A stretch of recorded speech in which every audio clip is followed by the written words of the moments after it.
आप सभी को नमस्कार। अपने करंट अफेयर्स प्रोग्राम में आप सबका एक बार फिर से स्वागत करता हूं।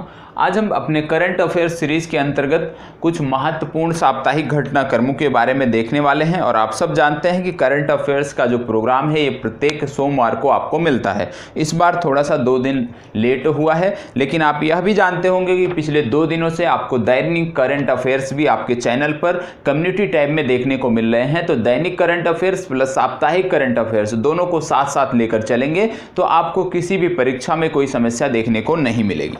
तो आज हम सबसे पहले जो बात करने वाले हैं वो हम बात करने वाले हैं मरीच की। मरीच जो ये शब्द है इन दिनों चर्चा में है, क्योंकि भारत और चीन सीमा पर लगातार तनाव बना हुआ है और दोनों देशों की सेनाएं जो है अपने आप को अत्याधुनिक तकनीकों से लैस करने में लगी हुई हैं। उदाहरण के रूप में आप देख सकते हैं कि भारत सरकार ने हाल ही में जो है रूस के साथ समझौता किया है कुछ नए लड़ाकू विमानों से संबंधित, S-400 एयर डिफेंस सिस्टम से संबंधित। तो बहुत सारे नए इस तरह के समझौते हो रहे हैं। तो उसी से संदर्भित है मरीच हमारा। मरीच जो है ये इंडियन नेवी से जुड़ा हुआ शब्द है, भारतीय नौसेना से जुड़ा हुआ शब्द है। इसको हम बोलते हैं कि टॉर्पीडो डेकाय प्रणाली। ये क्या है? टॉर्पीडो डेकाय प्रणाली है। और ये जो टॉर्पीडो डेकाय प्रणाली है इसके माध्यम से जब हम अपने जो हमारे युद्धपोत हैं जो हमारे पनडुब्बियां हैं, जब हम इनको लैस कर देंगे टॉर्पीडो डेकाय प्रणाली से तो क्या होगा कि वो सटीक निशाना युद्धपोतों पर सटीक निशाना लगा सकती हैं, उनको किसी प्रकार की समस्या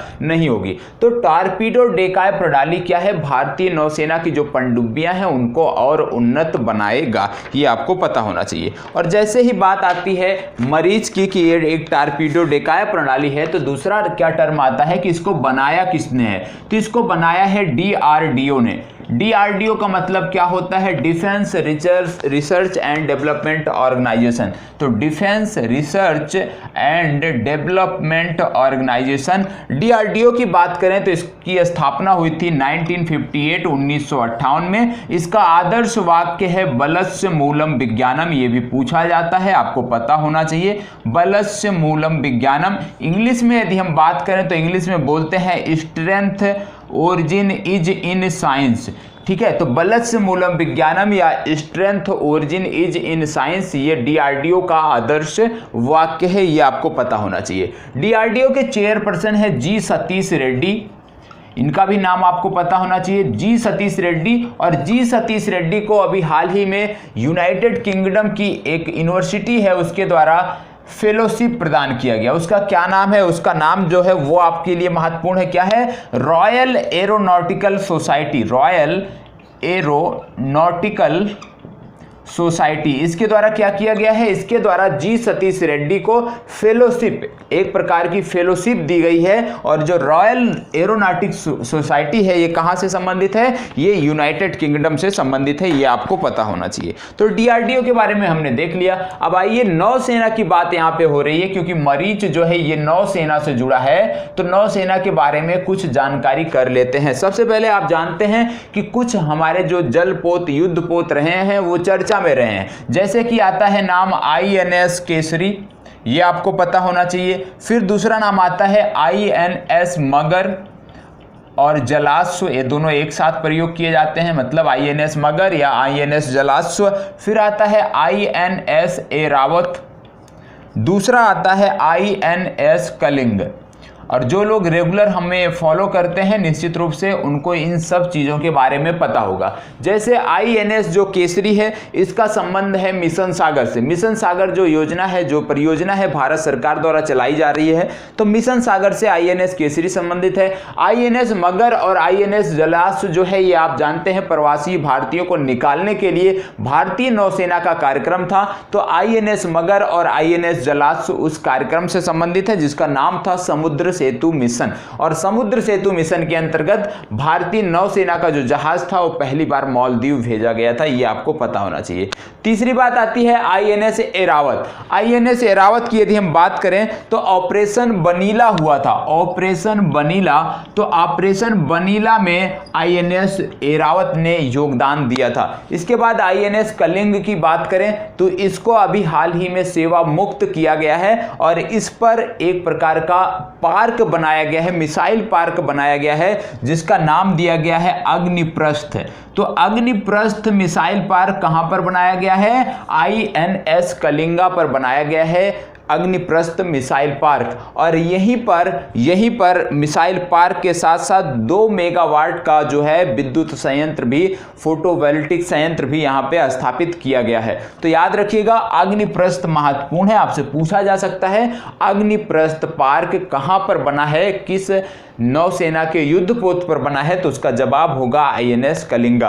तो यहीं से 3 से 4 प्रश्न आपके बन सकते हैं कि समुद्र सेतु मिशन में कौन सा नौसेना का कौन सा जहाज सक्रिय था, या ऑपरेशन बनीला में कौन सा सक्रिय था, या मिशन सागर के अंतर्गत भारतीय नौसेना का कौन सा जहाज सक्रिय था। यहां से कई सारे प्रश्न आपके बन सकते हैं। इसके अतिरिक्त पनडुब्बियों की बात हो रही थी, तो आपको पनडुब्बियां पता होना चाहिए क्या, कि कलवरी, आपने सुना होगा कलवरी, खंडेरी, तीसरा है करंज और चौथा है बेला। बेला हाल ही में मिली है। तो ये 4 पनडुब्बियां भी भारतीय नौसेना को मिल चुकी हैं। ये जो पनडुब्बियां बनाई जा रही हैं, इस मिशन के अंतर्गत 5 पनडुब्बियां बनाए जाने का लक्ष्य है और 4 हमारी मिल चुकी हैं। जो सबसे लेटेस्ट है उसका नाम है बेला, पनडुब्बी बेला, INS बेला। तो इनके नाम भी पता होने चाहिए कि भाई INS कलवरी ये युद्धपोत है या पनडुब्बी है, तो इसके बारे में भी अक्सर पूछा जाता है। तो INS कलवरी हो गया, खंडेरी हो गया, करंज हो गया या बेला, ये सारी क्या हैं? हमारी पनडुब्बियां हैं जो कि भारतीय नौसेना को सौंप दी जा चुकी हैं। चलिए आगे देखते हैं अगला प्रश्न।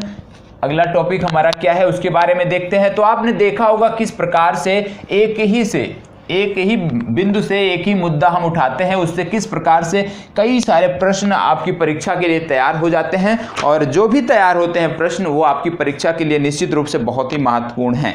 अब आगे बात करने वाले हैं ई ब्लड सर्विसेज की। ई ब्लड सर्विसेज क्या है, इसके बारे में हम जानने का प्रयास करेंगे। तो ई ब्लड सर्विसेज के बारे में देखेंगे कि क्या है ई ब्लड सर्विसेज। ई ब्लड जो सर्विसेज है, ये उस चीज को ध्यान में लेकर जो है लाया गया है, क्योंकि आप जानते हैं कोविड-19 के दौर में यदि किसी को रक्त की आवश्यकता होती है किसी भी व्यक्ति को, तो कोई भी व्यक्ति आज के समय में रक्तदान के लिए तैयार नहीं है। कोई भी व्यक्ति रक्तदान के लिए सरकारी अस्पताल या प्राइवेट हॉस्पिटल नहीं जाना चाहता है। तो उसी को ध्यान में रखते हुए कि कोविड-19 के दौर में कोई भी व्यक्ति जो है उसकी एक प्रकार से देखें रक्त की अल्पता के कारण मृत्यु ना हो, रक्त की किसी को जरूरत हो और उसको मिल ना पाए, इस वजह से उसकी मृत्यु ना हो, तो इन सबको ध्यान में देते हुए ई ब्लड सर्विसेज की शुरुआत की गई है। और जो ई ब्लड सर्विसेज की शुरुआत की गई है, केंद्रीय स्वास्थ्य मंत्री जो हमारे हैं डॉक्टर हर्षवर्धन, उन्हीं के मंत्रालय द्वारा किया गया है। तो ई ब्लड सर्विसेज सबसे पहले आपको पता होना चाहिए कि किस मंत्रालय द्वारा चलाया गया है। तो केंद्रीय स्वास्थ्य मंत्रालय द्वारा इसको प्रारंभ किया गया है। और आपको बता दें कि इंडियन रेड क्रॉस सोसाइटी है, इंडियन रेड क्रॉस सोसाइटी है, जिसके साथ मिलकर इसको कार्यक्रम को प्रारंभ किया गया है। तो इंडियन रेड क्रॉस सोसाइटी एक प्रकार से देखें तो इसकी नियामक हो गई है।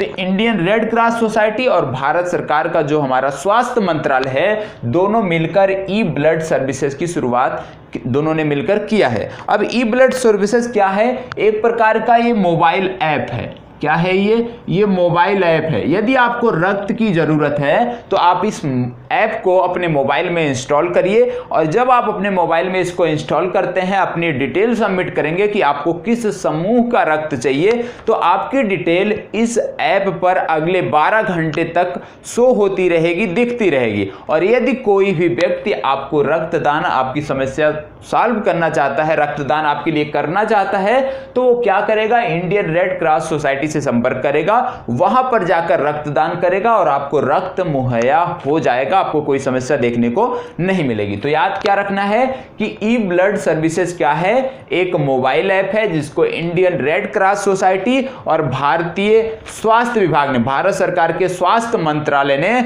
इसको प्रारंभ किया है। ठीक है, क्या है कि 12 घंटे के अंदर व्यक्ति को रक्त मिल जाए, इस ऐप के माध्यम से ऐसा प्रयास किया जा रहा है। और ये पहली बार नहीं है, ये जो ऐप है ये 2015 में प्रधानमंत्री की एक योजना थी जिसका नाम था डिजिटल इंडिया योजना। तो डिजिटल इंडिया योजना के अंतर्गत इसको विकसित किया गया है, ठीक है। और इसमें मैक्सिमम बात आती है कि कितने यूनिट ब्लड आपको मिल सकता है इस ऐप के माध्यम से। तो इस ऐप के माध्यम से आपको मैक्सिमम 4 यूनिट ब्लड मिल सकता है। तो ये भी आपको पता होना चाहिए। वन लाइनर प्रश्न भी बन सकता है, कथन वाइज प्रश्न भी यहां से उठ सकते हैं, ठीक है। आगे बात करते हैं आषाढ़ी बीज। आपने शायद नाम ना सुना हो कि ये है क्या, तो इसके बारे में हम जानने का प्रयास करते हैं कि आषाढ़ी बीज है क्या। आइए देख लेते हैं आषाढ़ी बीज के बारे में। ये है आषाढ़ी बीज। ये जो आषाढ़ी बीज है विशेषकर ये कहाँ पे मनाया जाता है, ये है क्या। सबसे पहली बात, ये एक प्रकार का पर्व है। मनाया कहाँ पे जाता है इसकी यदि हम बात करें तो ये मनाया जाता है कच्छ में, और कच्छ कहाँ पर है, गुजरात राज्य के अंतर्गत आता है। तो विशेष रूप से जो आषाढ़ी बीज है इसको कच्छ जो समुदाय है, जो कच्छी समुदाय है, उसके नव वर्ष के रूप में इसको मनाते हैं। तो आषाढ़ी बीज क्या हो गया, कच्छी समुदाय का नव वर्ष हो गया। कौन से समुदाय का, कच्छी समुदाय। ये कहां पे रहता है, कच्छ के रण में रहता है, और उसका एक प्रकार से ये नव वर्ष होता है। ये नव वर्ष कब मनाया जाता है, ये नव वर्ष मनाया जाता है कि जब बारिश का आगमन होता है, जब पहली बारिश का आगमन होता है, उसी को ध्यान में रखकर कच्छ के रण में जो समुदाय रहता है, कच्छी समुदाय, उसके द्वारा आषाढ़ी बीज को मनाया जाता है नव वर्ष के रूप में। इसके अतिरिक्त यदि हम बात करें कहां कहां मनाया जाता है, तो पूरे भारत में ये 2 स्थानों पे मनाया जाता है। पहला स्थान जो है उसको यदि हम देखें तो यह है उत्तर प्रदेश। उत्तर प्रदेश के कहां पर, उत्तर प्रदेश के वाराणसी में। वाराणसी में कहां पे, वाराणसी में है काशी विश्वनाथ मंदिर। तो काशी विश्वनाथ जो मंदिर है, उस मंदिर प्रांगण में ये आषाढ़ी बीज जो पर्व है ये मनाया जाता है। दूसरा कहां पे मनाया जाता है, तो दूसरा जो ये है दुमरेठ। ये जो दुमरेठ है कहाँ पे, ये दुमरेठ जो है गुजरात में है, और यहाँ पे क्या है, मुलेश महादेव का मंदिर। तो मुलेश महादेव का जो मंदिर है वहां पे मनाया जाता है। तो कहां कहां मनाया जाता है, पहला मुलेश महादेव का जो मंदिर है कहां पे है, ये गुजरात में है, वहां पे मनाया जाता है। दूसरा वाराणसी में काशी विश्वनाथ के मंदिर पर मनाया जाता है, ठीक है। और जैसे ही वाराणसी की बात आती है तुरंत आपको ध्यान में आना चाहिए क्या, कि वाराणसी से पहली बार सब्जियों का निर्यात जल मार्ग से दुबई को किया गया था, ये आपको पता होना चाहिए, ठीक है। और टेरिकोटा ग्राइंडर का नाम आपने सुना होगा। तो टेरिकोटा जो ग्राइंडर है उसको भी वाराणसी में स्थापित किया गया था। और टेरिकोटा ग्राइंडर का उद्देश्य क्या था, जो हम मिट्टी के पात्र का उपयोग करते हैं, जो टूट जाता है, फूट जाता है, तो उसको उससे पुनः नई मिट्टी कैसे बनाई जा सकती है, उससे कैसे नई मिट्टी प्रदान की जा सकती है, उसको लेकर ये कार्यक्रम था। तो उसी से जुड़ा हुआ था कि टेरिकोटा ग्राइंडर कहां पे संबंधित है, कहां पे स्थापित किया गया है, वाराणसी में स्थापित किया गया। चलिए आगे देखते हैं फिशिंग कैट के बारे में। फिशिंग कैट आप अक्सर नाम सुनते होंगे, तो आपने आषाढ़ी बीज समझ लिया ये है क्या। अब इसके बाद हम बात करते हैं फिशिंग कैट की। फिशिंग कैट के बारे में जानने का प्रयास करते हैं। फिशिंग कैट चर्चा में क्यों है, इन सब के बारे में देखेंगे हम। फिशिंग कैट नाम क्यों पड़ा इसका, क्योंकि ये जो हमारी ये बिल्ली है, जो कैट है, ये क्या करती है, जो मछलियां होती हैं उनका शिकार करती है, ठीक है। तो इसलिए ये चर्चा में है, वर्तमान समय में चर्चा में इसलिए है क्योंकि आप जानते हैं कि एक उद्यान है, नाम है भीतरकनिका नेशनल पार्क। क्या है, भीतरकनिका नेशनल पार्क। ये है कहाँ पे, भीतरकनिका, ये है आपके उड़ीसा में। तो उड़ीसा राज्य का जो भीतरकनिका नेशनल पार्क है, इसमें 2 वर्ष के लिए एक कार्यक्रम चलाया गया है फिशिंग कैट को संरक्षित करने के लिए। तो भीतरकनिका नेशनल पार्क आपको पता होना चाहिए, 2 वर्ष की फिशिंग कैट को संरक्षित करने की परियोजना यहाँ पे शुरू की गई है। और ये बात कहाँ पे हो रही है, उड़ीसा की हो रही है। और जैसे ही बात उड़ीसा की हो रही है तो आपको उड़ीसा के संबंध में जो अन्य राष्ट्रीय उद्यान है या वन्य जीव अभ्यारण्य है उनके बारे में आपको पता होना चाहिए। जैसे इसमें सबसे पहला नाम आता है सिमरीपाल राष्ट्रीय उद्यान। जो ये सिमरीपाल राष्ट्रीय उद्यान है, ये उड़ीसा का सबसे बड़ा राष्ट्रीय उद्यान है। ठीक है, राष्ट्रीय उद्यान। तो सिमरीपाल राष्ट्रीय उद्यान उड़ीसा का सबसे बड़ा राष्ट्रीय उद्यान है, ये आपको पता होना चाहिए। दूसरा आपको यहाँ पे क्या देखना है, चिल्का झील यहाँ पे आपको मिलती है। चिल्का झील आपने नाम सुना होगा, तो यहाँ पे चिल्का वर्ल्ड लाइफ सेंचुरी भी है, चिल्का वन्य जीव अभ्यारण्य भी है, ये भी आपको पता होना चाहिए। दूसरा यहाँ पे है सुनाबेड़ा वन्य जीव अभ्यारण्य। तो सुनाबेड़ा और चिल्का दो वन्य जीव अभ्यारण्य आपको कहाँ पे देखने को मिलेंगे, ये आपको उड़ीसा में देखने को मिलेंगे, तो ये भी आपको पता होना चाहिए। जब भी आप, जैसे मैं आपको बार बार कहता हूं कि यदि आपकी परीक्षा में वन्य जीव अभ्यारण्य राष्ट्रीय उद्यान से संबंधित प्रश्न पूछे जाएंगे, तो जो समसामयिक संदर्भों में चर्चा में है वहीं से आपकी परीक्षा में प्रश्न देखने को मिलेगा। तो इसको आप एक एक करके अलग एक ही जगह पे नोट कर लिया करें जो राष्ट्रीय उद्यान चर्चा में रहते हैं। तो भीतरकनिका हमने देखा, सिमरीपाल हमने देख लिया, चिल्का और सुनाबेड़ा वन्य जीव अभ्यारण्य भी हमने देख लिया। अब बात आती है यहाँ पे कुछ अन्य चीजों की, जैसे सबसे पहले जो ये फिशिंग कैट थी, इसकी एक गणना हुई थी। कब हुई थी? 2020 में ही इसकी एक गणना हुई थी और पाया गया कि उड़ीसा के भीतरकनिका नेशनल पार्क में मैक्सिमम 20 बिल्लियां, इस तरह की 20 फिशिंग कैट ही देखी गई हैं। तो इसको ध्यान में रखते हुए, क्योंकि ये IUCN जिसको आप बोलते हैं international union for conservation of nature, इसका जो कैटेगरी है जो डिवाइड करती है, इसमें ये लुप्त प्राय श्रेणी में शामिल है। तो लुप्त प्राय श्रेणी में शामिल है, तो इसके लिए कि लुप्त प्राय श्रेणी से इसको गैर लुप्त प्राय जो श्रेणी है, मतलब इसको संख्या को बढ़ाया जाए, इससे निकाला जाए इस श्रेणी से, तो उसके लिए उड़ीसा वन विभाग ने एक कार्यक्रम लॉन्च किया है। और इसकी जो पूरी फंडिंग होगी, जो वित्त मुहैया कराया जाएगा इस संरक्षण परियोजना में, ये कौन करेगा? उड़ीसा का जो वन विभाग है वो स्वयं ही इस परियोजना के लिए फंडिंग करेगा। इसमें जितनी भी लागत आएगी इसका वहन उड़ीसा वन विभाग करेगा, ये आपको पता होना चाहिए। ठीक है, चलिए आगे देख लेते हैं अगला क्या है हमारा महत्वपूर्ण। तो अगला सबसे पहले जो हम देखें वो आपने एक नाम सुना होगा, इस समय चर्चा में है क्योंकि सीमा विवाद चल रहा है। तो एक प्रकार से देखें तो विभिन्न देशों में जहां पे भारत के निवेश हैं या चीन के निवेश हैं, वो देश भी चर्चा में है। तो उसी से संदर्भित है, उसी से संबंधित है, एक नाम है आपने सुना होगा SHWE, स्वे ऑयल एंड गैस प्रोजेक्ट। क्या नाम है इसका? स्वे ऑयल एंड गैस प्रोजेक्ट। ये आपकी परीक्षा के लिए महत्वपूर्ण हो जाता है। अब इसमें किन चीज़ों पर आपको ध्यान देना है उनके बारे में हम बात करते हैं, उनके बारे में समझने का प्रयास करते हैं। स्वे ऑयल एंड जो गैस प्रोजेक्ट है, इसमें हम यदि देखें तो सबसे पहले जो स्वे ऑयल या गैस प्रोजेक्ट है, आपसे क्या पूछा जा सकता है कि ये कहाँ पर स्थित है? स्वे ऑयल फील्ड कहाँ पर स्थित है? तो ये है म्यांमार में। ठीक है, म्यांमार में कहां पे है? यदि इसकी बात करें तो म्यांमार की बात करें तो यहां पे है अंडमान सागर।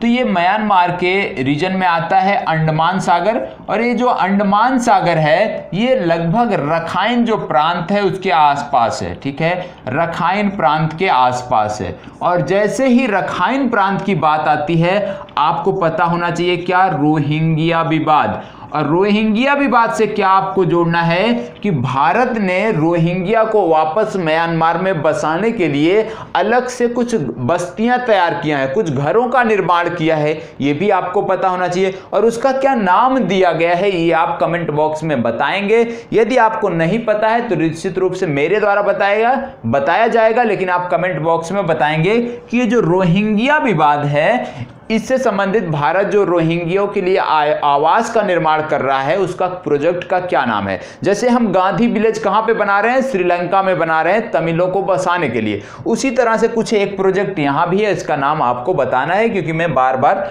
बताया हूं इसको। अब जब रोहिंग्या की बात हो रही है तो यहीं पे हमारा है Kaladan multi modal project. Kaladan जो मल्टी मॉडल प्रोजेक्ट है, ये भी आपके लिए आज के समय में महत्वपूर्ण हो जाता है। ये जोड़ता है सितबे पोर्ट को कोलकाता से, सितवे को कोलकाता से जोड़ता है, ये आपको पता होना चाहिए। और जैसे ही म्यांमार की बात अभी हम कर रहे हैं, ऑयल फील्ड की बात कर रहे हैं, तो दूसरी चीज पता होना चाहिए कि इस ऑयल फील्ड को खोजा किसने था। इस ऑयल फील्ड की खोज जो किया था वो दक्षिण कोरिया की एक तेल कंपनी है उसके द्वारा खोज किया था। वर्तमान समय में यदि हम देखें तो हमारे गेल और ओएनजीसी और गेल के इसमें भारी निवेश हैं, ठीक है। तो ओएनजीसी और गेल ने इसमें निवेश किया है इस परियोजना में, इस प्रोजेक्ट में। पहली बार इस प्रोजेक्ट से 2013 में तेल खोजकर निकाला गया था। पहली बार इस पूरी परियोजना में जो तेल निकला था वो वर्ष 2013 में निकला था। उसके बाद लगातार इसमें निवेश किए जा रहे हैं, तो ये आपको पता होना चाहिए। और एक चीज़ और यहाँ पे देख लीजिएगा, अक्सर क्योंकि म्यांमार हमारा पड़ोसी देश है, तो म्यांमार की राजधानी क्या है? इसकी राजधानी है नेपीदा इसकी राजधानी हो गया। और यहाँ के राष्ट्रपति कौन है? क्योंकि यहाँ पे जुंटा शासन है, तो राष्ट्रपति कौन है वो भी आपकी परीक्षा के लिए महत्वपूर्ण है। तो राष्ट्रपति कौन है वो भी आपको पता होना चाहिए। यहाँ के राष्ट्रपति हैं बिन मिंत, ठीक है, बिन मिंत यहाँ के राष्ट्रपति हैं, ये आपको पता होना चाहिए। नेपीदा यहाँ की राजधानी है, वो आपको पता होना चाहिए। बर्मिस कयार्ड यहाँ की मुद्रा है, ये भी आपको पता होना चाहिए। बर्मिस कयार्ड ये यहाँ की मुद्रा है, ये भी आपको पता होना चाहिए। हमारा पड़ोसी देश है, उसके बारे में आपको क्या, आपका होमवर्क क्या है? आप हमें बताओगे कि म्यांमार से भारत के कितने राज्य हैं जिनकी सीमा लगती है। ये आपका होमवर्क है कि म्यांमार से हमारी सीमा जो लगती है वो भारत के कितने राज्य हैं जो म्यांमार से सीमा साझा करते हैं, उसके बारे में आपको बताना है। चलिए आगे देख लेते हैं, अगला प्रश्न क्या है। अगला हमारा जो टॉपिक है वो है कालाजार। कालाजार एक प्रकार का देखें रोग है, अक्सर चर्चा में रहता है, विशेषकर जो राजस्थानी क्षेत्र हैं या जो रेगिस्तानी क्षेत्र हैं कह लीजिए आप, तो वहाँ से अक्सर चर्चा में रहता है। तो कालाजार, जिसको आप देखें तो हिंदी में लिखा जाता है कालाजार, और इंग्लिश में इसको अलग अलग लिखा जाता है काला, उसमें पढ़ेंगे तो AZAR इस तरह लिखा जाता है। अब ये कालाजार है क्या? कालाजार यदि हम बात करें तो ये एक उपेक्षित उष्णकटिबंधीय बीमारी है, उष्णकटिबंधीय रोग है। और ये जो रोग है ये लीशमैनिया के कारण होता है। किसके कारण होता है? लीशमैनिया, ये जो है वाहक इसका है एक प्रकार से देखें, लीशमैनिया नामक परजीवी के कारण होता है। परजीवी, लीशमैनिया नामक परजीवी के कारण होता है। और ये जो लीशमैनिया नामक परजीवी है ये रहता कहाँ पे है? जो हमारी मक्खियाँ, जिसको बोलते हैं सैंड में, जो मतलब रेत में रहती हैं, तो रेत वाली जो मक्खियाँ होती हैं वो इस जीव को, इस परजीवी को, लीशमैनिया नामक परजीवी को साथ लेकर चलती हैं। तो आपको सिर्फ इतना याद रखना है कि लीशमैनिया नामक परजीवी के कारण कालाजार रोग होता है, ये आपको पता होना चाहिए। और ये चर्चा में इसलिए है क्योंकि इससे संबंधित एक दवा है जो इन दिनों चर्चा में है, तो उस दवा के कारण ये चर्चा में है। दवा का नाम है मिल्टे, एकमात्र दवा है कालाजार की जिसका नाम है मिल्टेफोसिन। मिल्टेफोसिन ये क्या है? ये कालाजार की एकमात्र दवा है। और वर्तमान समय में जब कोविड-19 का प्रकोप चल रहा है तो आपको इस तरह की जो भी दवाइयां हैं उनके बारे में आपको पता होना चाहिए। तो आप नोट कर लीजिएगा, मिल्टेफोसिन क्या है? ये कालाजार की एक दवा है, ये आपको पता होना चाहिए। अब आगे यदि हम बात कर लें कुछ अन्य दवाओं की, क्योंकि कोविड-19 के दौर में जो दवाएं हैं, जो संक्रमण है वो महत्वपूर्ण हो जाते हैं, तो कालाजार से ही जोड़कर हम देख लेते हैं कुछ अन्य दवाओं के बारे में। जैसे आपने सुना होगा फोजोलिसिस।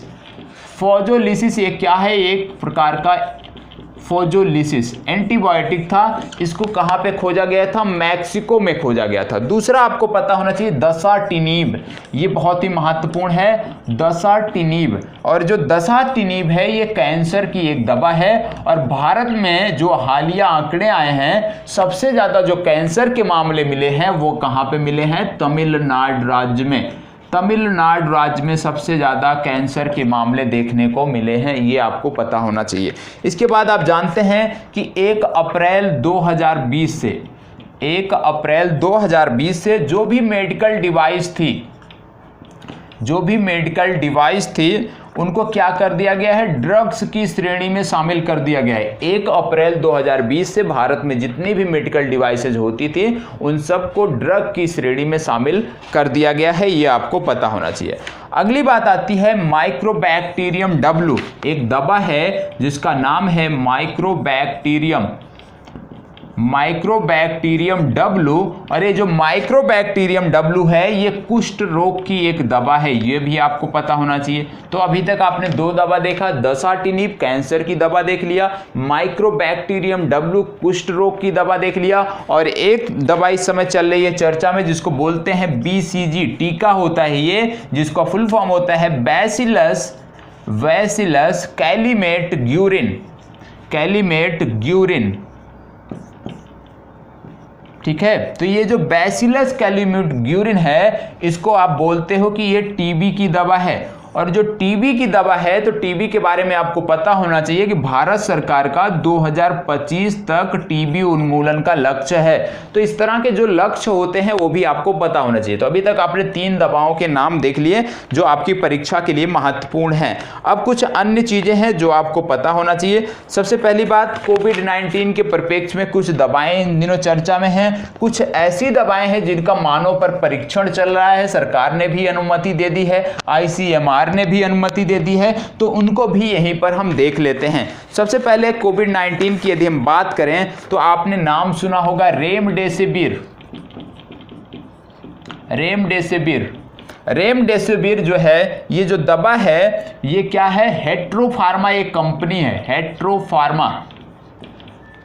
हेट्रोफार्मा जो कंपनी है, हेट्रोफार्मा कंपनी द्वारा इसको जेनेरिक दवा के रूप में बनाया गया है। तो हेट्रोफार्मा कंपनी द्वारा क्या है, ये रेमडेसिविर क्या हो गया, हेट्रोफार्मा कंपनी द्वारा बनाया गया है। और हेट्रोफार्मा कंपनी जो है ये रेमडेसिविर का जेनेरिक संस्करण जेनेरिक मेडिसिन के रूप में उपलब्ध करा रही है भारत में। और जो जेनेरिक मेडिसिन मिल रही है रेमडेसिविर की, इसका नाम है कोबी-4।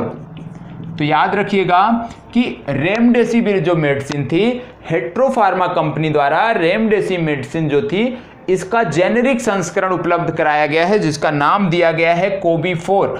और ये जो कोबी-4 है ये कोविड-19 की दवा के रूप में इस समय चर्चा में है और दवा के रूप में इसको ट्रायल चल रहा है इसका। तो ये आपको पता होना चाहिए कि रेमडेसिविर का जेनेरिक वर्जन कोबी-4 के नाम से भारत में बिकेगा। हेट्रोफार्मा कंपनी ने इस जेनेरिक संस्करण को बनाया है। इसके बाद आपने नाम सुना होगा, एक बहुत ही महत्वपूर्ण है जिसका नाम है फेविपिराविर।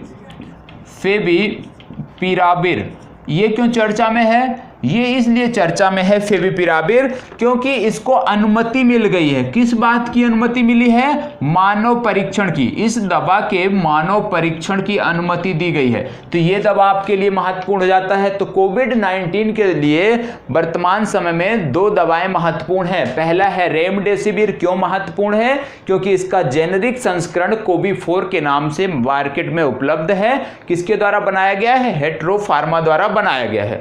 दूसरा है फेविपिराविर, इसके मानव परीक्षण की अनुमति मिली है, इसलिए यह दवा कोविड-19 के दौर में चर्चा में है। और एक चीज और याद रखिएगा कोविड-19 के बारे में, ये नाम है इसका कोवाक्सिन, COVAXIN।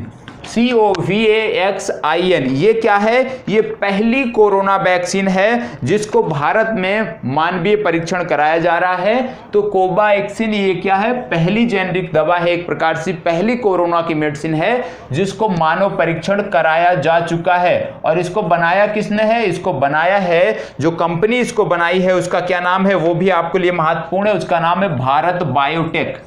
तो भारत बायोटेक ने जो दवा बनाई कोवाक्सिन, इसको जो है परीक्षण की अनुमति मिल गई है, इसका परीक्षण भी हो रहा है। और भारत में 3 दवाएं अब आजकल महत्वपूर्ण है। पहला हो गया फेविपिराविर, दूसरा हो गया कोवाक्सिन, तीसरा हो गया हेट्रोफार्मा द्वारा बनाया कोबी-4।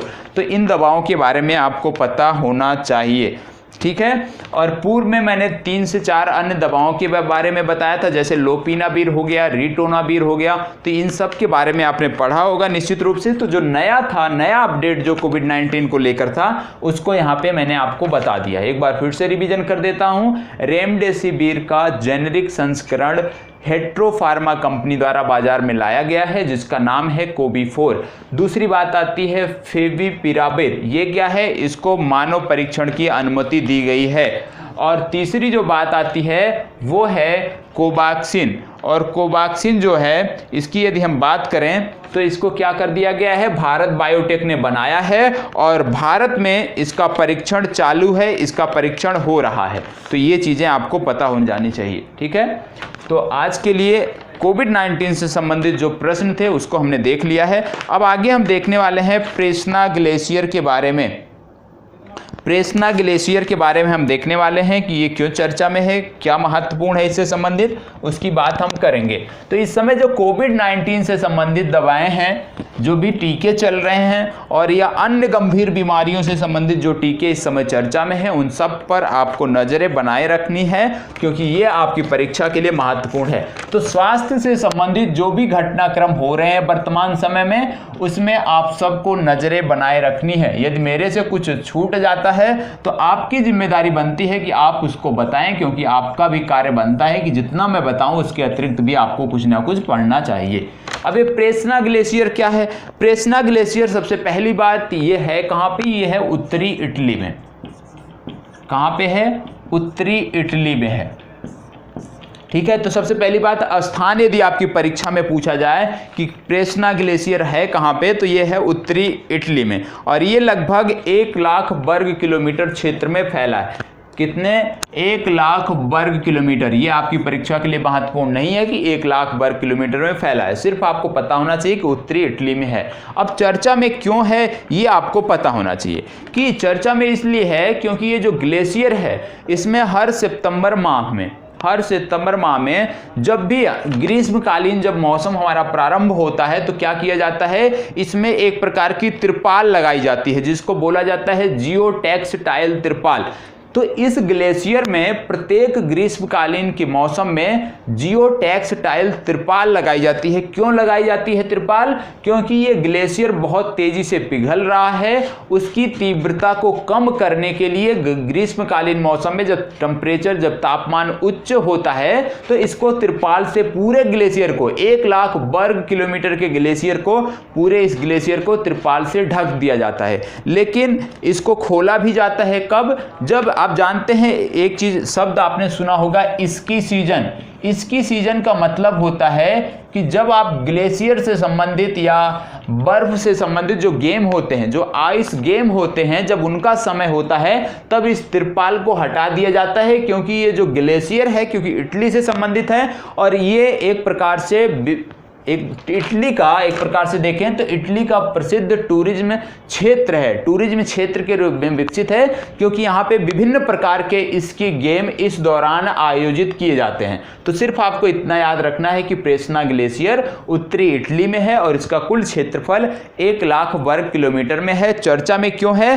क्योंकि इसके टेम्परेचर को कम रखने के लिए, ग्लेशियर को पिघलने से बचाने के लिए, ज़्यादा समय तक इसको सेफ रखने के लिए यहाँ पे क्या किया जाता है, यहाँ पे इसको ढक दिया जाता है। किससे? एक तिरपाल से ढक दिया जाता है। तिरपाल में ढकने का फायदा क्या होता है? किसी भी चीज को जब आप ढक देते हो तो उसका फायदा क्या होता है कि जो टेम्परेचर होता है, जो तापमान होता है, वो क्या होता है कि अंदर का जो तापमान है, मान लीजिए ये ग्लेशियर है, इसको आपने इस तरह से ढक दिया, तो जो सूर्य की किरणें होंगी यहाँ पे आके इससे ऊपर आके तिरपाल पे क्या हो जाएंगी, परावर्तित हो जाएंगी, और जो अंदर का तापमान है वो बाहर वाले तापमान से कम बना रहता है, जिससे कि ग्लेशियर के पिघलने की दर कम बनी रहती है। तो आपको पता होना चाहिए। और इटली की बात करें तो इटली से जुड़ा हुआ एक सागर है जिसको बोलते हैं एड्रियाटिक सागर।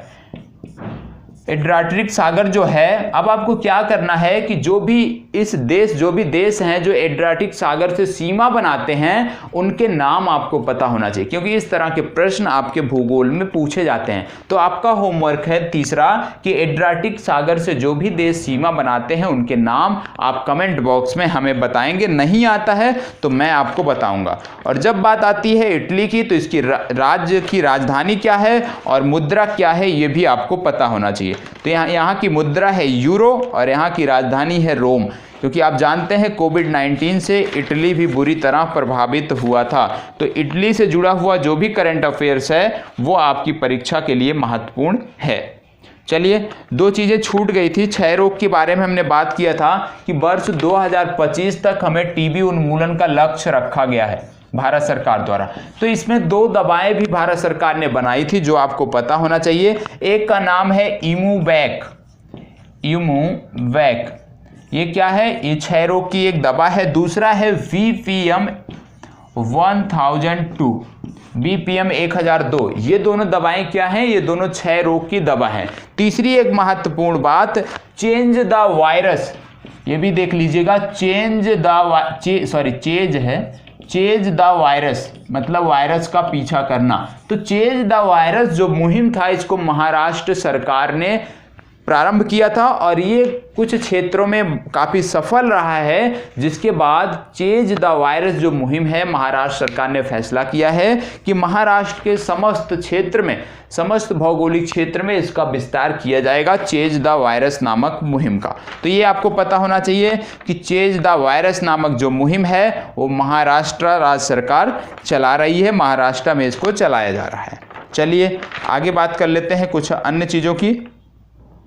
सबसे पहले हम देखेंगे नेशनल टेस्ट अभ्यास मोबाइल ऐप। अब आपको समझना है कि नेशनल टेस्ट अभ्यास मोबाइल ऐप है क्या, इसके बारे में क्या चीज़ें आपकी परीक्षा में पूछी जाती हैं और किन चीज़ों पर आपको ध्यान रखना है। तो नेशनल टेस्ट अभ्यास मोबाइल ऐप, नेशनल टेस्ट अभ्यास मोबाइल ऐप, ये है क्या? नेशनल टेस्ट अभ्यास मोबाइल ऐप है क्या? सबसे पहले आपको पता होना चाहिए कि किसके द्वारा इसको संचालित किया गया है, किसने इसको लॉन्च किया है। तो नेशनल टेस्ट अभ्यास मोबाइल ऐप को लॉन्च किया है MHRD मंत्रालय ने, जिसको आप बोलते हो मानव संसाधन विकास मंत्रालय, जिसके मंत्री हैं रमेश पोखरियाल निशंक। तो उनके मंत्रालय द्वारा इसको लॉन्च किया गया है। इसमें है क्या, ये जानने का प्रयास करते हैं। आप जानते हैं कि वर्तमान समय में कोविड-19 के दौर में जो शैक्षणिक व्यवस्था है, शिक्षा व्यवस्था है, बुरी तरह से प्रभावित है। तो जो हमारे नीट के स्टूडेंट हैं, नीट जिसको आप मेडिकल क्षेत्र बोलते हो, तो नीट के जो स्टूडेंट हैं, IIT JEE के जो स्टूडेंट हैं, उनके लिए जो प्रतियोगी परीक्षा की छात्र तैयारी कर रहे हैं, उनके लिए यहाँ पे क्या होगा, इस ऐप में मॉडल पेपर होगा, मतलब मॉक टेस्ट वो दे सकते हैं, अपनी प्रतियोगी परीक्षा से जुड़ा हुआ मॉक टेस्ट दे सकते हैं, जिससे उनको एक प्रकार का आइडिया लगेगा कि किस तरह के प्रश्न उनकी परीक्षाओं में पूछे जाते हैं। तो मॉक टेस्ट के लिए नीट और JEE के लिए नेशनल टेस्ट अभ्यास मोबाइल ऐप MHRD द्वारा प्रारंभ किया गया है। और जब MHRD की बात आती है तो इसने बहुत सारे ऐप लॉन्च किए, बहुत सारे कार्यक्रम लॉन्च किए। इनके बारे में भी आपको पता होना चाहिए, जैसे दीक्षारंभ अक्सर बताया गया है मेरे द्वारा, दूसरा है स्ट्राइड, तीसरा है परामर्श योजना। ये सारे MHRD मंत्रालय द्वारा लॉन्च किए गए हैं, चलाए गए हैं। फिर आपने देखा होगा शगुन पोर्टल, इन सब के बारे में आपको पता होना चाहिए। अगला है विज्ञान ज्योति, ये सारे कार्यक्रम MHRD मंत्रालय द्वारा चलाए गए हैं। अगला है शाला दर्पण ऐप। तो इस तरह के जो भी कार्यक्रम हैं, तमन्ना एप्टीट्यूड टेस्ट, ये भी आपने सुना होगा। तो इस तरह के जो भी कार्यक्रम हैं ये आपको पता होने चाहिए। तो इनके नाम आपके लिए आवश्यक हैं, इनके नाम आप याद रखिएगा। चलिए बढ़ते हैं आगे। अब आपका होमवर्क क्या है, क्योंकि मैंने अक्सर बताया है, अब आपको क्या है कि दीक्षारंभ के बारे में यहीं पे नोट करना है कि दीक्षारंभ जो कार्यक्रम है किसके लिए है, किन छात्रों के लिए है। उसी तरह से स्ट्राइड हो गया या परामर्श योजना किनके लिए है, ये सारी चीज़ें आपको पता होना चाहिए, तभी आप बेहतर अपनी परीक्षा में कर पाएंगे। चलिए बढ़ते हैं आगे और देखते हैं अगले प्रश्न को।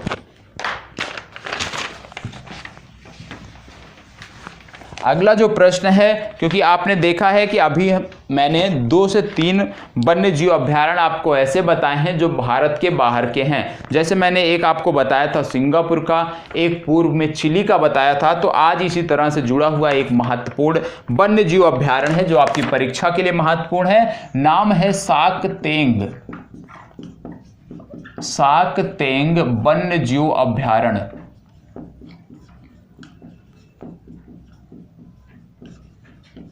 ठीक है, साकतेंग वन्य जीव अभ्यारण्य। सबसे पहली बात क्या प्रश्न बन सकता है कि साकतेंग वन्य जीव अभ्यारण्य है कहाँ पे? तो सबसे पहला प्रश्न जो बना है, साकतेंग वन्य जीव अभ्यारण्य है कहाँ पे?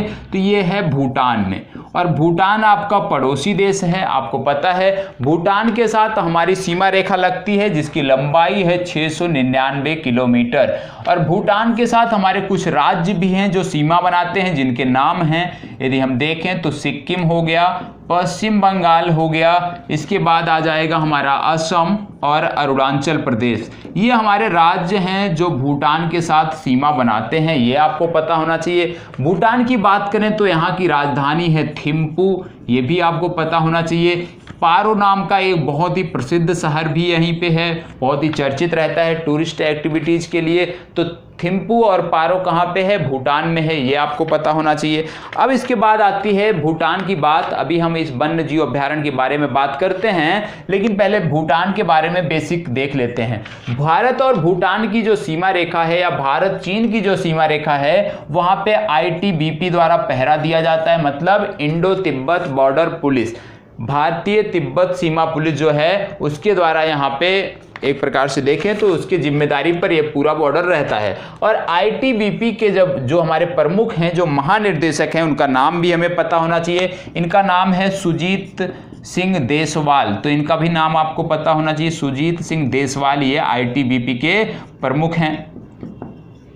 अब हमने बेसिक देख लिया भूटान के बारे में। अब आपको क्या देखना है भूटान के बारे में कि ये जो वन्य जीव अभ्यारण्य है ये चर्चा में क्यों है।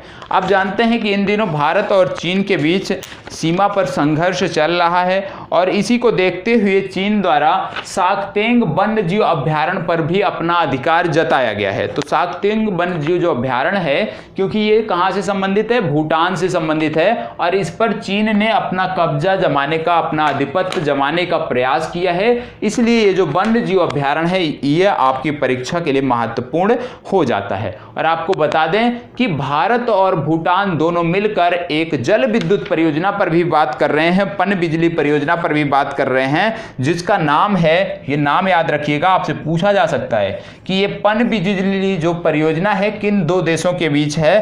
तो खोलांगहू पनबिजली परियोजना, ये किसकी संयुक्त परियोजना है? खोलांगहू, ये भारत और भूटान की संयुक्त परियोजना है, ये आपको पता होना चाहिए। तो भूटान के संबंध में और कुछ जो चीजें हैं वो मैं बताऊंगा, लेकिन खोलांगहू वन बिजली परियोजना ये भी आपको पता होना चाहिए, इसको नोट कर लीजिएगा। 600 मेगावाट की ये परियोजना है जो आपकी परीक्षा के लिए महत्वपूर्ण है। और आपने ये भी सुना होगा कि अभी हाल ही में भारत सरकार ने चीन के कुछ ऐप को बंद कर दिया है, प्रतिबंधित कर दिया है, जिसमें 59 ऐप थे जिनको प्रतिबंधित किया गया है भारत सरकार द्वारा। तो जो ये ऐप प्रतिबंधित किए गए हैं, ये संख्या तो आपके लिए महत्वपूर्ण नहीं है, लेकिन आपसे पूछा जा सकता है कि किस धारा के अंतर्गत जो है इनको प्रतिबंधित किया गया है। तो आईटी जो एक्ट है हमारा, आईटी एक्ट की धारा 69A के अंतर्गत 59 जो ऐप थे, चाइनीज जो ऐप थे, उनको भारत सरकार ने प्रतिबंधित किया है। तो आपको यहाँ पे क्या पता होना चाहिए कि किस धारा के अंतर्गत प्रतिबंधित किया गया है? तो आईटी एक्ट की धारा 69A के अंतर्गत प्रतिबंधित किया गया है, ये आपको पता होना चाहिए। तो भूटान से संबंधित जो प्रश्न था उसको हमने देख लिया है। अब आज के लास्ट प्रश्न की तरफ बढ़ते हैं और आज के लास्ट प्रश्न को देखते हैं कि आज का हमारा लास्ट प्रश्न क्या है, उसके बारे में जानने का प्रयास करते हैं। अभी हाल ही में उत्तर प्रदेश में एक योजना चल रही है, नाम है प्रो पुअर पर्यटन विकास योजना। प्रो पुअर पर्यटन जो विकास परियोजना है, इसके बारे में जानने का प्रयास करते हैं। क्या है ये है यूपी प्रो पुअर पर्यटन योजना। यूपी प्रो पुअर पर्यटन योजना है क्या? आप जानते हैं कि यूपी में एक स्थान है सारनाथ। सारनाथ वाराणसी से 10 किलोमीटर की दूरी पर है। और जब सारनाथ की बात आती है तो आप ये भी जानते होंगे कि जो सारनाथ है उसको बौद्ध सर्किट के रूप में उसको जाना जाता है। जो सारनाथ है ये बौद्ध धर्म से जुड़ा हुआ है, बौद्ध संप्रदाय से जुड़ा हुआ है। तो सारनाथ को विकसित करने की योजना है जिसको प्रो पुअर पर्यटन योजना के तहत लिया जाएगा। इसके अंतर्गत सारनाथ को विकसित किया जा रहा है। सारनाथ को विकसित करने के लिए विश्व बैंक की सहायता ली जा रही है। किसकी सहायता ली जा रही है? विश्व बैंक से। मतलब उत्तर प्रदेश सरकार ने विश्व बैंक से कर्ज लिया है किस योजना के लिए? प्रो पुअर पर्यटन योजना के लिए, और इसके तहत सारनाथ पर्यटन स्थल को विकसित किया जाएगा। और सारनाथ की बात आती है तो आपको पता है सारनाथ जो है, यहाँ पे भगवान बुद्ध ने अपना पहला उपदेश दिया था। पहला उपदेश दिया था कहाँ पे? सारनाथ में भगवान बुद्ध ने दिया था, जिसको महाचक्र परिवर्तन कहा गया। क्या कहा गया था? महाचक्र परिवर्तन। जो भगवान बुद्ध ने पहला उपदेश दिया था सारनाथ में दिया था, और इसको नाम दिया गया था महाचक्र परिवर्तन। तो ये आपको पता होना चाहिए। यदि हम बात करें कि इनको ज्ञान कहाँ पे प्राप्त हुआ था, तो भगवान बुद्ध को जो ज्ञान प्राप्त हुआ था वो हुआ था बोध गया में। ठीक है, बोध गया में भगवान बुद्ध को ज्ञान प्राप्त हुआ था, और इन्होंने सारनाथ में पहला उपदेश दिया था। इसलिए जो सारनाथ है ये बौद्ध सर्किट के रूप में विश्वविख्यात है, और उत्तर प्रदेश सरकार का लक्ष्य है कि सारनाथ को विकसित किया जाए। इसके माध्यम से कुछ लोगों को, जो यहाँ के आसपास के लोग रहते हैं, उनकी आजीविका को बेहतर बनाया जाए, उनके लिए रोजगार उपलब्ध कराया जाए। कैसे? पर्यटन के माध्यम से पर्यटन क्षेत्रों का विकास कर रोजगार को उपलब्ध कराना प्रो पुअर पर्यटन योजना का लक्ष्य है। तो ये आपको पता होना चाहिए। यदि हम बात करें सारनाथ की, तो आप जानते हैं क्योंकि सारनाथ जो है यहाँ पे एक स्तूप भी है, और जो सारनाथ में स्तूप है उसको बोला जाता है कि इसको किसने बनवाया था? सम्राट अशोक द्वारा बनवाया गया था। जो आपको स्तूप, यदि आप सारनाथ जाएंगे तो आपको स्तूप देखने को मिलेगा। ये बोला जाता है कि सम्राट अशोक द्वारा बनवाया गया है। कब बनवाया गया है इसकी यदि हम बात करें तो इसको बोला जाता है 249 ईसा पूर्व में इसका निर्माण कराया गया है। तो ये भी आपको पता होना चाहिए कि जो स्तूप है सारनाथ में, सारनाथ स्तूप, उसको अशोक द्वारा बनवाया गया है और 249 ईसा पूर्व में इसका निर्माण कराया गया है। ये आपको पता होना चाहिए। ठीक है, तो इस योजना के बारे में क्या चीजें जाननी है? सबसे पहले इस योजना के द्वारा पर्यटन गतिविधियों के माध्यम से पर्यटन गतिविधियों को बढ़ावा देकर लोगों को रोजगार दिया जाए, यह सोच उत्तर प्रदेश सरकार की है। और इसके लिए उत्तर प्रदेश सरकार ने विश्व बैंक से कर्ज लिया है, विश्व बैंक से समझौता किया है, या दूसरे शब्दों में आप कह सकते हैं कि विश्व बैंक इस योजना में मदद कर रही है। तो आज के लिए जो करंट अफेयर्स की हमारी सीरीज थी वो यहीं पे समाप्त होती है। अगले सोमवार को फिर मिलते हैं, तब तक इसी प्रकार हमारे साथ बने रहें। और जो आपके दैनिक करंट अफेयर्स होते हैं वो आपके कम्युनिटी टैब में मिल जाते हैं, तो आपको प्रतिदिन कम्युनिटी टैब में जाना है, वहाँ से दैनिक अभ्यास प्रश्नों का भी रेगुलर अभ्यास करते रहना है। धन्यवाद।